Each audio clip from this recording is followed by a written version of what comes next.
Buenos días, queridos alumnos. Espero se encuentren bien. Vamos a iniciar nuestra clase virtuales en el curso de literatura. Vamos a trabajar este día acerca de las figuras literarias. Que en este caso, para los escritores, el lenguaje cotidiano no basta, pues, ¿no? Les preocupa, les perturba, ¿no? Y para ello buscan un fin, un modo de cómo canalizar sus emociones. A veces hay que jugar, maquillarlo, hacerlos reír, ¿no? Entonces el lenguaje pues finalmente es una herramienta que nace de la misma necesidad, ya que nosotros vamos a hacer ello. Y así pues las figuras literarias son estas herramientas y armas de aquellos por la cual pues vamos a usarlo para un determinado fin. Ahora, este recurso va a exaltar el lenguaje para expresarlo pues de distintos modos. Nosotros lo podemos encontrar en las obras literarias. Las figuras literarias pues van a recibir muchos nombres. Podrían llamarse recursos estilísticos, recursos retóricos, figuras retóricas, etcétera, ¿no? Y aquí en este caso nosotros lo estamos llamando como figuras literarias. Entonces, vamos a ver qué son las figuras literarias. Son alteraciones o modificaciones que sufren las palabras, las oraciones en su sintaxis y ambas en su sentido para conseguir un efecto determinado. Su uso se hace más notorio en textos literarios, lo que no niega el uso de ellos dentro del lenguaje cotidiano. Entonces, las figuras literarias es, digamos, el complemento que se va a añadir al mensaje. Y con ello queremos darle pues un tono más estético, un tono más, digamos, más bonito, ¿no? Más lindo, por decirlo así, más simple, en términos simples. ¿Cuáles son esas figuras literarias? Primero vamos a empezar con lo que es un epíteto. El epíteto es la figura que busca marcar mucho énfasis, atribuyéndole pues al objeto una cualidad que ya posee. Y generalmente nos indica una redundancia. Entonces, el epíteto podríamos calificarlo como un adjetivo calificativo, nada más. Y ese adjetivo calificativo va a incorporar pues un atributo nuevo, va a indicar una característica o una cualidad respecto al sustantivo que se hace mención.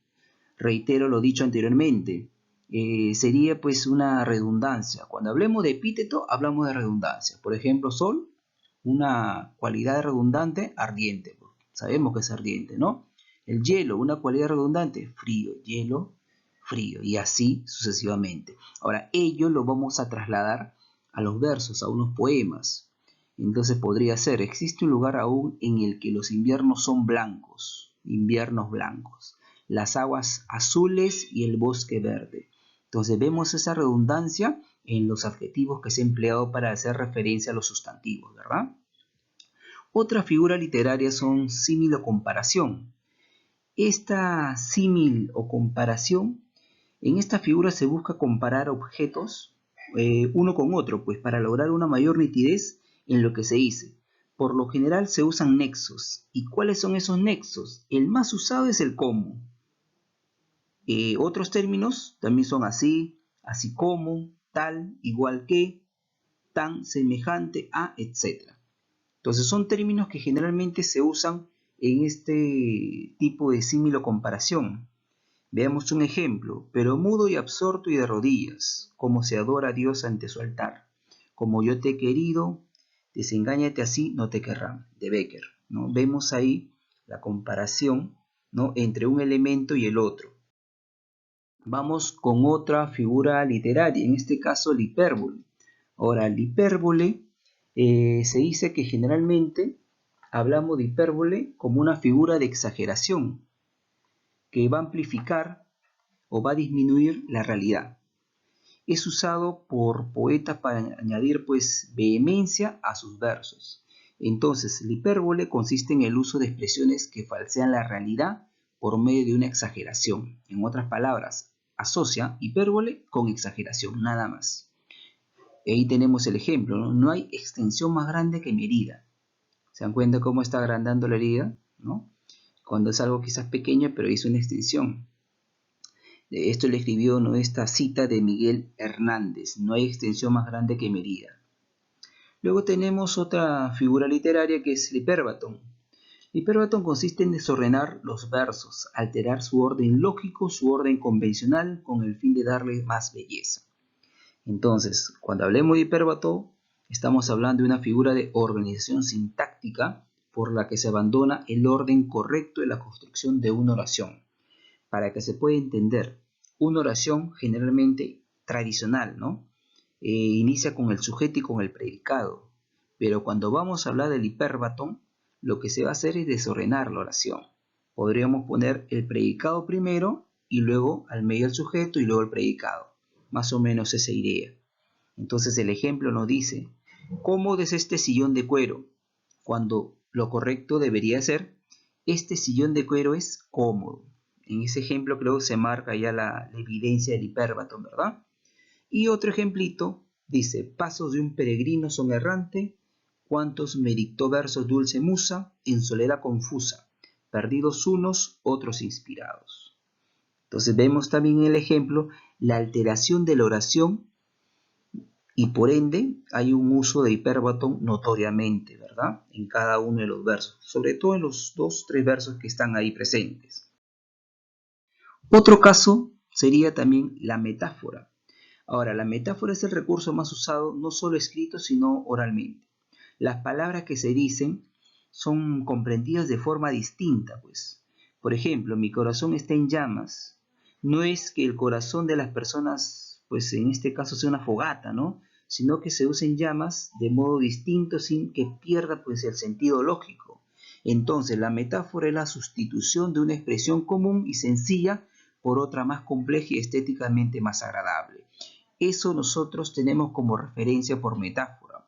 Y ahí tenemos el ejemplo, ¿no? Que dice, me golpeó la noticia, que significa me afectó mucho la noticia. Otro sería los caballos del mar, para referirse al oleaje. Otro ejemplo, ¿no? La llama que late en su pecho. Y estamos haciendo referencia al corazón, ¿no? La perla de tu boca. ¿A quién hacemos referencia?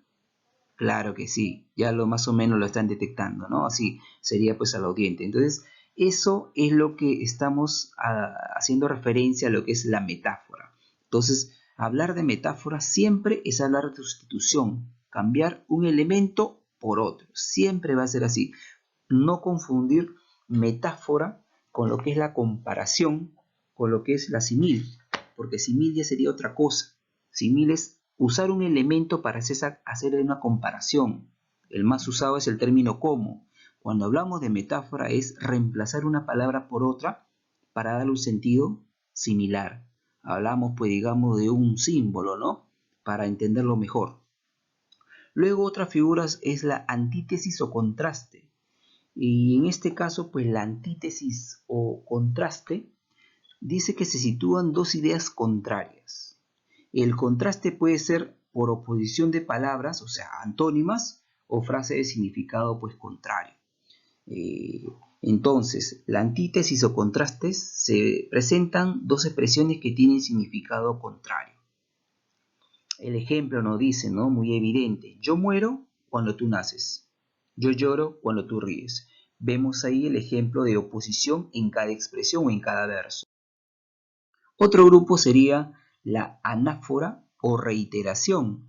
Y ya su nombre lo dice, ¿no? Reiteración.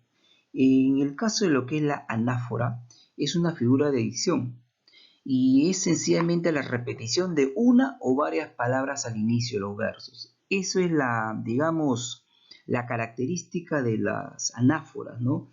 En este caso, pues, los poemas se va a usar con el fin de remarcar una idea, para lo cual se repiten una o más palabras al inicio de los versos. Vemos allí que dice, ¿de qué sirve la tierra sin tu cuerpo? ¿De qué sirve la tierra sin mi cuerpo? ¿De qué sirve mi cuerpo sin tu cuerpo? Entonces, en cada verso, la expresión o la palabra que en este caso se repite sería ¿de qué sirve la tierra? O ¿de qué sirve? ¿De qué sirve? ¿De qué sirve? Entonces, eso sería el uso de lo que es la anáfora o también llamada reiteración. Otro grupo sería la personificación o la prosopopeya. En el caso de la personificación o prosopopeya, hablamos que es la figura literaria que otorga características humanas a objetos y animales, como las fábulas y cuentos fantásticos. Son usados por los poetas para vivificar pues, sus versos de modo muy creativo. Entonces, la personificación o prosopopeya, decimos que es la figura literaria que otorga características humanas a objetos y animales, como se ve en las fábulas y cuentos fantásticos, ¿no? Tal cual como en una fábula se redacta, prácticamente ahí se está haciendo uso de la personificación. Ahora, ello lo vamos a llevar pues a un conjunto de, digamos, adornar las palabras, de la subjetividad del autor. Estamos hablando de lo que es un poema, ¿no? Entonces la personificación o prosopopeya vamos a llevarlo al poema. Al llevarlo al poema, pues vamos a darle un toque distinto. Entonces dice, un ejemplo, el auto se quejaba adolorido por los años. Entonces no sabemos, no es imposible que un auto se vaya a quejar, pero en este caso lo estamos dando una personificación. Estamos haciendo uso de la prosopopeya para darle ese valor, para darle esa vida, como quien dice. Otro, las estrellas nos miraban, mientras la ciudad sonreía. Ahí hay dos claros ejemplos de prosopopeya. No hay pues las estrellas no nos van a mirar, pero en este caso nosotros ponemos ese elemento, ¿no? Esa característica para darle un sentido más adecuado a mi poesía o a la poesía. Y dice mientras la ciudad sonreía. Entonces, el hecho que uno diga mientras la ciudad sonreía no te va a sonreír, pues obviamente, no lo estamos personificando y analizándolo diríamos que toda la ciudad pues está de una forma adecuada, positiva, bonita, ¿no? A eso se refiere con ciudad sonreía. Chicos, espero se haya comprendido el tema de hoy, que se ha hablado acerca de las figuras literarias y todos los elementos que enmarcan a la figura literaria, de lo que es el epíteto, lo que es simil, de lo que es en este caso la prosopopeya, hipérbole, hipérbaton, metáfora, antítesis, la anáfora, ¿no? Entonces, de ello hemos hablado en este tema de hoy. Ahora vamos a resolver unos ejercicios, espero que sea en conjunto. Luego tú a resolver otros más que tú sabes muy bien que se te envía y en tus exámenes también, en este caso virtuales. La primera pregunta nos dice, figura literaria que use el como a modo de nexo. Entonces, hay dentro de las figuras literarias, hay una figura en este caso que usa pues a modo de nexo el término, la palabra como. Y no solo el término como, bueno, el como es el más usado, pero hay otros elementos como el así, el así como, el igual que, semejante a, ¿no? Por mencionar ellos, los más importantes. Pero el como es el más usado. Y nosotros al usar el término como estamos haciendo una comparación. ¿Se acuerdan? Y si hacemos una comparación, entonces estamos haciendo uso de la simil. Por ende la respuesta es simil, ¿cierto? Metáfora, hablar de metáfora, pues es hablar de, digamos, cambiar o simbolizar una palabra por otra, pues, para entenderla así. Y aquí no es comparación, así es que descartamos. La anáfora son reiteraciones de una palabra o una expresión, y tampoco es comparación. La hipérbole, por el contrario, es exagerar. Siempre que nos hablen de hipérbole es exagerar, exageración, descartamos. Nos piden comparación. Entonces, hipérbaton sería pues hacer un desorden en la oración y tampoco es comparación. Entonces, ya habíamos dicho que la respuesta a la primera pregunta es simil y simil nos habla de comparar, o sea, la comparación de un elemento con otro. La pregunta 2 nos dice, era tan delgado que siempre parecía de perfil. La siguiente frase pertenece a qué figura literaria. A ver, vamos descartando. Acordémonos de la expresión que tenemos que ver, ¿no? Dice, era tan delgado que siempre parecía de perfil. Primero que nada, si analizamos, ya se está exagerando, ¿no? Primero, vamos con eso, que se está exagerando. Entonces, una de estas figuras literarias nos habla acerca de la exageración. Hay que ver cuál de esas figuras literarias se va a exagerar. Entonces, vamos con la alternativa A. Nos dice simil. Siempre que te hablen a ti simil es porque en este caso se está comparando. Entonces, simil no tiene nada que ver con la exageración, descartamos. Metáfora. Metáfora tiene que ver con, digamos, reemplazar una palabra por otra. Tampoco se está exagerando, descartamos. La anáfora en este caso tiene que ver con la reiteración de palabras o frases al inicio de cada verso. También vamos a descartar. En la D dice hipérbole. La hipérbole en este caso hablamos de una exageración, vamos a simplificar o vamos a disminuir. En otras palabras, se exagera. Para arriba o para abajo, pero exageramos. Entonces, sí, en este caso podría ser o es la respuesta de la pregunta 2. Y por último, el hipérbaton consiste en desorden o en desordenar la oración, desordenar el verso. Por ende, tampoco sería la respuesta.